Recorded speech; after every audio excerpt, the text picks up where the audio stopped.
Everyone, it's your girl, Atara Lee. Today, I'm excited to share my unique process of creating Bearer of the White Dove. If you've ever thought about using AI for filmmaking but felt a bit lost, you're in the right place. Let's dive into it. When I started this journey, I realized quickly that traditional filmmaking techniques don't quite mesh with AI technology. In the old days, we'd meticulously storyboard and script everything. But here's the catch. With AI, the outcomes can be wildly unpredictable. I learned that each time you generate a new clip, you spend more credits. Depending on your plan, that can add up fast. So I found a much more cost effective approach, and that's what I want to share with you today going with the flow. First up, character creation. I use Midjourney to create characters based on real life images or prompts. Here's how I do it. Let's type a prompt in Grammarly. I find it really helpful for crafting precise descriptions. It makes sure my ideas are clearly articulated. Once my characters are ready, I move on to Vidu. Using reference images, I generate video clips that match the vision I have in mind. It's amazing how you can bring your characters to life with just a few clicks. Editing is the next crucial step. I use Premiere Pro for all my editing needs. Here's a little tip. Don't be afraid to experiment. Sometimes the best moments in your film come from happy accidents. Now, let's talk about sound. I use 11 Labs to create sound effects and voiceovers. The text-to-speech feature is super handy for adding depth to my characters. Because I don't have much control on the outcome of each video that comes from Vidu, I found myself having to add, change, or remove some dialogue.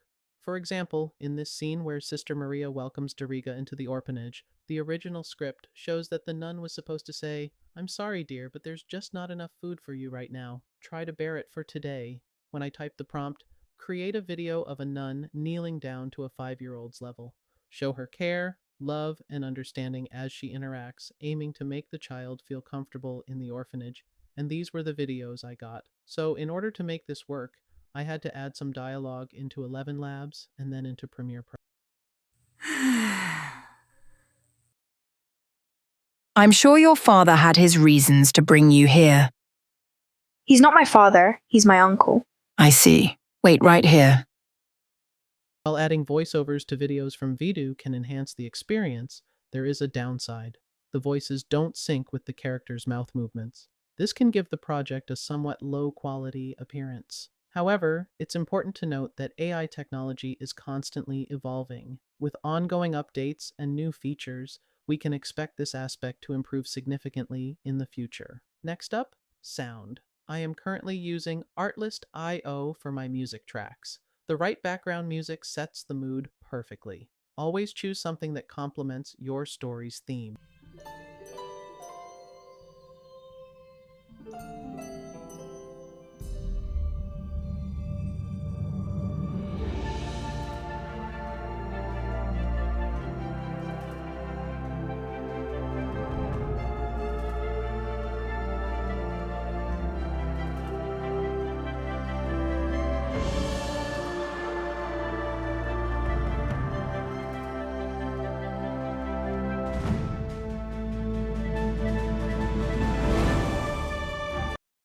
Now, let's talk about rewriting. Whether I'm drafting scripts or working on my upcoming audiobook, I rely on Grammarly Pro. It helps me refine my writing, making it sound more creative and professional.